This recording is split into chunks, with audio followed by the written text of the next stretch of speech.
What if everything you have gone through in your life is for your greatest good? Welcome back to the show, you guys. So, I just want you to think about this concept for a moment because I think it's so profound for us to really accept. This is something for me that I've had to really shift my perspective over the years, and I have drastically.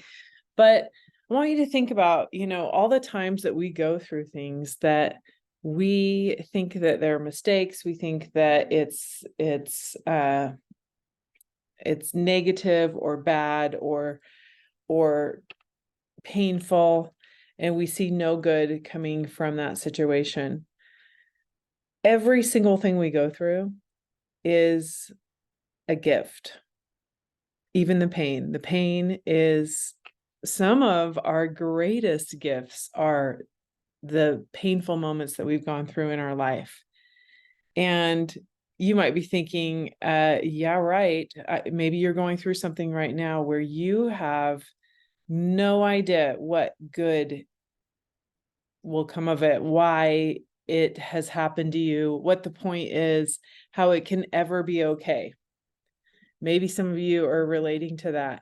Or maybe you've gone through something in your life where you felt like that. I know I have. I've gone through, there's one thing specifically that I went through that at the time I had so much guilt and shame towards myself. And I felt like it was a major, major mistake that I had made in my life. It was the one thing that would get me crying, having the waterworks quickly when my mind would go to it.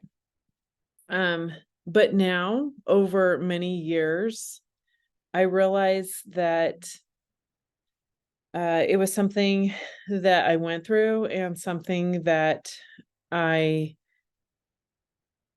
I've been able to help a lot of women because they have gone through a similar experience. And so I've helped I've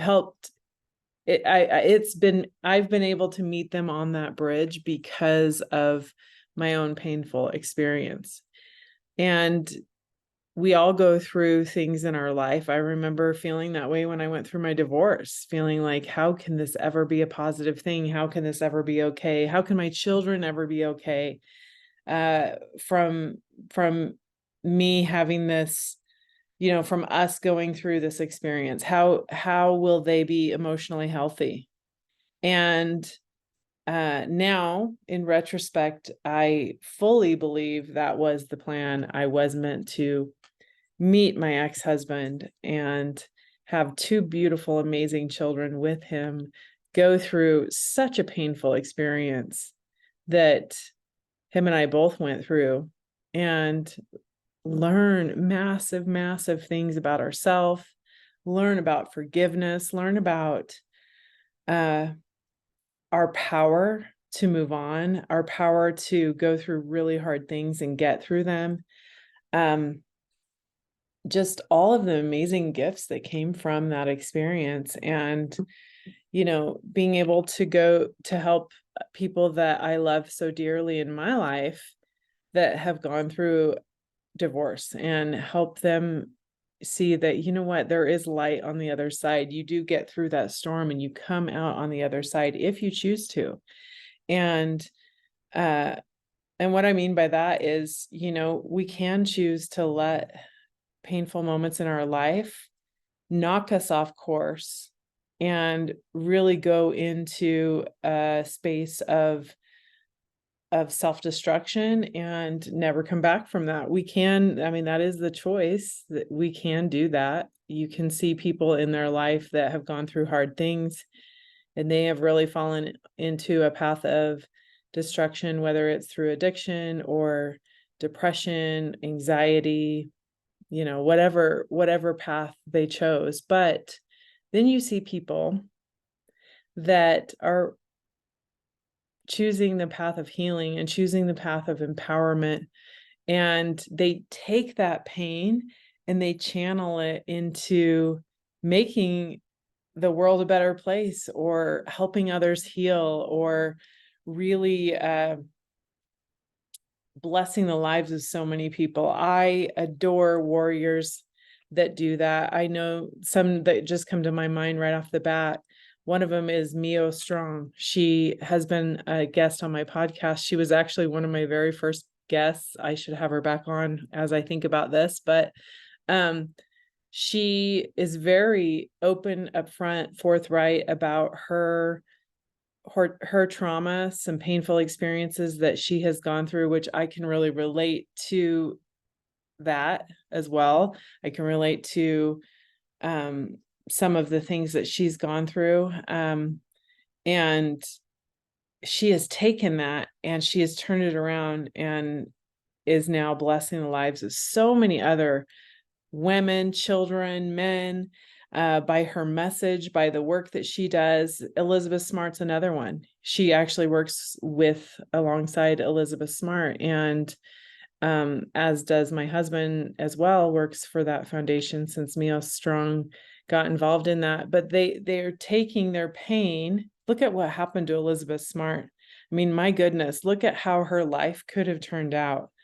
That woman has gone through, that little girl went through so much, and she grew up to truly be a strong and powerful force to be reckoned with woman who has shown she's a beacon of light for others in the world and for so many other women who have gone through pain. So, as much as we want to think we don't want to go through painful moments in our life, I get it.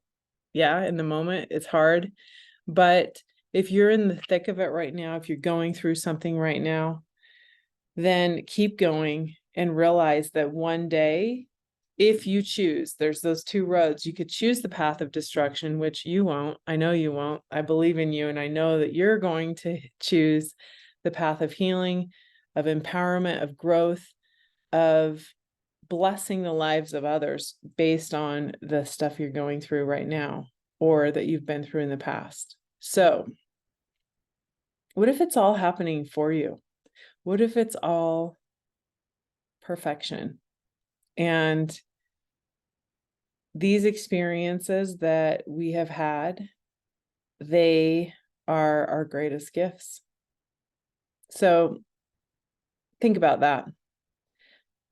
And think about how you can take whatever you have been through and step out of victimhood at any moment and really start to change the way that you look at things.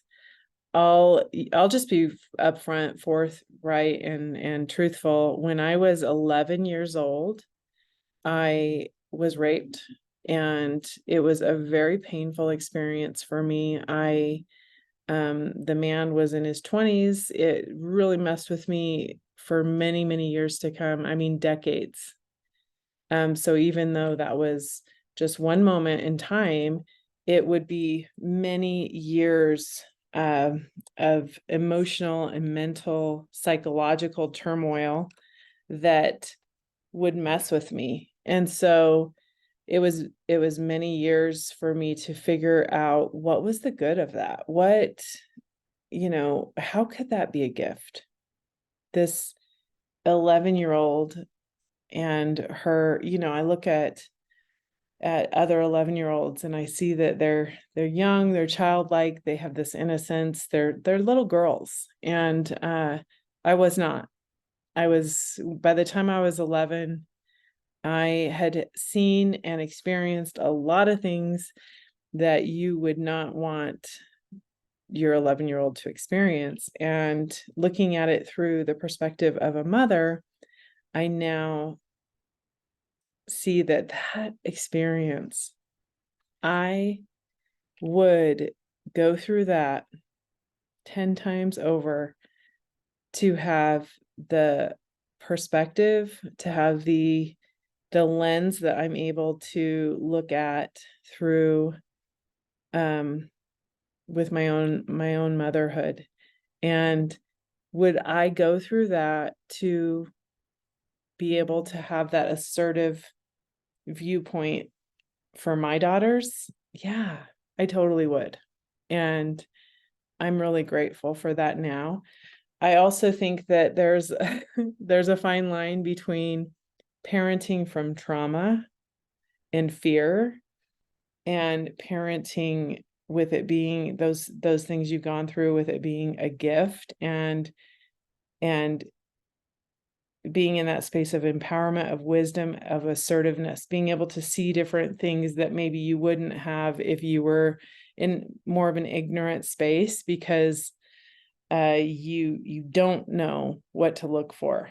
Now, I do know what to look for to protect my children because of many things that I experienced, but there are a lot of things I was ignorant to and am ignorant to that my husband will be like, hello, no, like he knows more about those different things than I do. And I also went through a space where I wanted to give everyone the benefit of the doubt, think that there was good intentions in everyone. There's not good intentions in everyone. I think everyone at their core is good and made of love, but there are souls that have gotten off course, or they're playing a different role in this lifetime, and they don't have good intentions. And that's just the truth of it. And so being able to go through these hard things and spot things as a mom, it's been such a great gift for me. And also having that experience in helping other women and children and teens and men that have gone through similar experiences, helping them, me do the work to where I remember my own worth and I'm able to forgive myself and others and get to the other side of that, and then help others that have gone through similar experiences get to the other side as well. So I had to first go through it. You can't help people heal if you don't know how to relate to them. And so for me, not that you have to go through every single thing everybody else has gone through to help them heal. I help people heal from a lot of things that I've never personally experienced, but having that pain and knowing what it's like to lose your self-worth and to totally forget who you are, and to forget, just to take a side street, get stuck on a side street of pain and kind of spin there for a while, and then learn how to get back on the journey. So my message today is very clear, but I really want you to take it to heart, and that is, whatever you've gone through, whatever your pain is, or what you're going through, it is a blessing, it is a gift, and it is all happening for you, as long as you look at it like that. So if you've been in, a bit of a funk or a space of victimhood, it's time to come back off that road, back it up, honey, get back on your path of healing. I recently had a session with one of my dear clients, and this was about a week ago, and she said to me, as she's starting to, she's about 50 years old, and young little chickadee that she is, she's starting to see things that she has never ever realized, and she's waking up, and sometimes waking up is a painful process, because she's looking at her life, and as I'm sitting across from her, and the tears are just streaming, and she's looking at me, and she says, Jen, do you ever have regret? Do you ever feel like you wish so bad you would have known these things 30 years ago? And I kind of giggled when she said that, because I know what she means. What she's talking about is when we wake up and realize we are creators of our life. We are co-creating with our divine God, our divine essence. And what we are projecting out, we are calling in. And so when we wake up to that fact, it can be a very painful experience, because it can be like, wow, I have really wrecked my life, or I've really wasted a lot of time. And that can be a hard pill to swallow, right? I remember feeling like that. I remember going, oh my gosh, wow, I've created quite the shit show in my life, and I have created a major drama with a lot of pain in my life, but I got over that. And on the other side of that is, we all wake up when we're meant to wake up. We all choose to wake up at the time that we are meant to wake up. I believe my awakening was, I was meant to go on a journey, start putting the pieces together when I was in my 30s, but then literally a month after I turned 40 years old was when that piece clicked of me remembering my truth, remembering my worth. That doesn't mean I was all of a sudden at a space of perfection, of pure enlightenment. I still have a lot of work to do. I'm still on my journey, growing and moving and grooving, but it's been almost 8 years now, since that moment that I turned 40, and I remember the day that this piece dropped in, and since then I remember my true essence. It was like something happened, and it was a profound shift within me of me remembering my worth. And most things just don't get to me. Like, yes, I can still get upset, I can still feel deeply, but I don't sweat the small stuff like I used to. My moods are not as up and down as they used to be, and I just look at life very differently, and I look at myself very differently, and I have a lot more grace for myself and others, and it's a beautiful thing. So when I was listening to my client and talking with my client, and she was having these massive ahas, and looking at her life going, oh my gosh, I'm 50 and I'm just now waking up. And what I said to her was, honey, do you realize that there are so many people that come here, experience a lot of pain, get stuck in that, they spend their whole entire life and then leave the planet never waking up.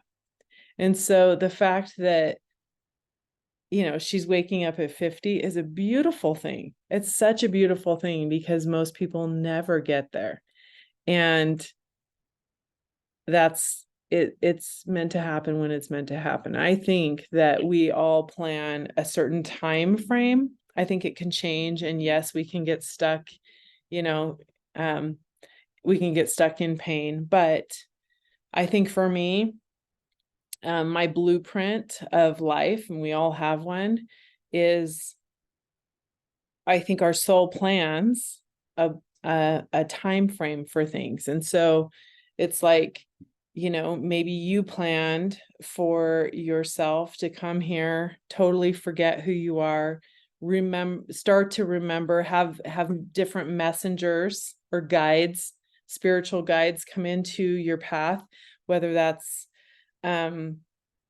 somebody that just pops up on your feed and gives you a profound message on Instagram or YouTube, or it's a stranger, in your path that gives you a message that makes you really think or wakes you up in some way, whether it's a book, whether it's a teacher, whether it's a dear friend. I don't know, different people. I believe that we had agreements with so many different souls to give us clues along our way. And maybe for you, maybe you had that plan that you would start to put the pieces together when you turn 20 or 30 or 40, and then somebody would come into your life, that you could really go on a journey and put those pieces together and really have that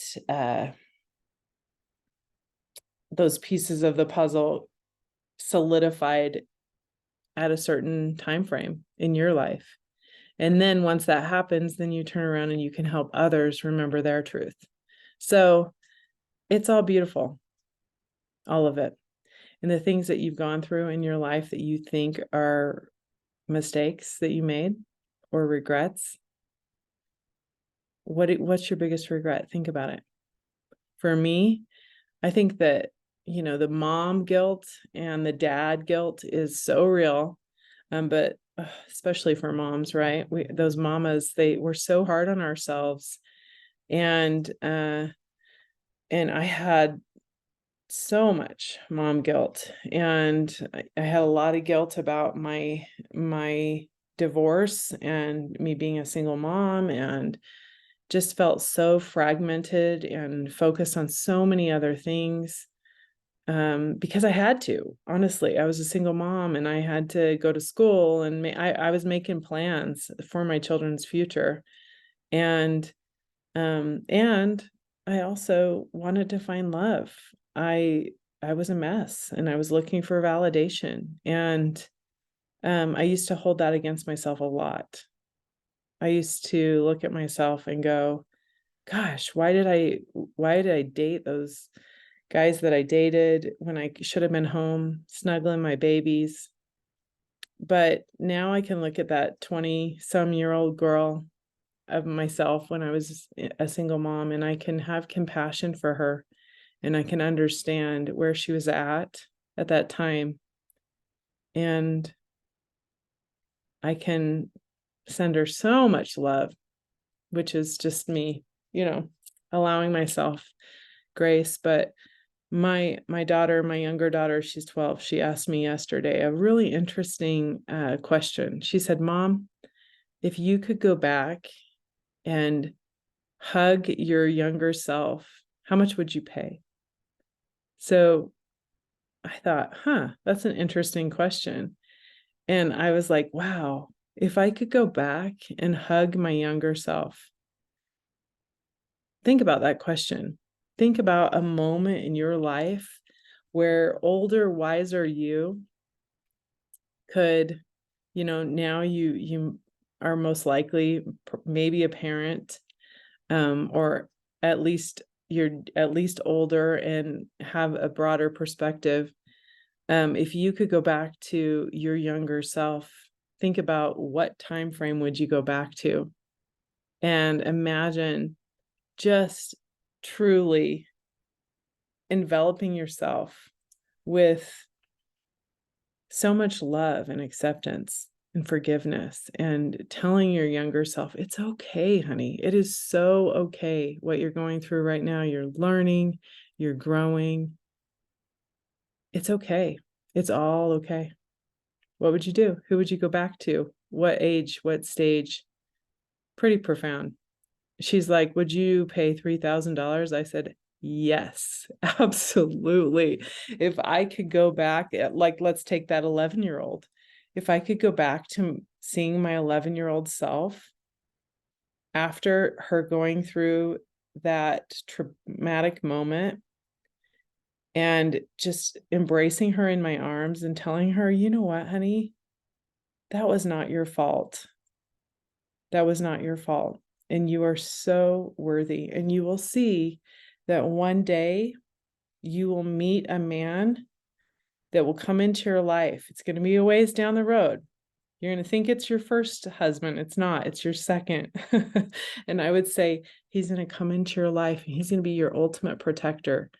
And he's going to really help you remember your worth. And he's going to look out for you, and he's going to show you love like you've never felt before. That's what I would tell her. So think about that. Think about yourself and your young self. What would you go back to? Who would you go back to? At what stage? And what would you say to them? Anyways, that's it. All of it's beautiful and perfect in the end, and your pain are your greatest, greatest gifts, my dear. So have a fabulous week, and bye for now.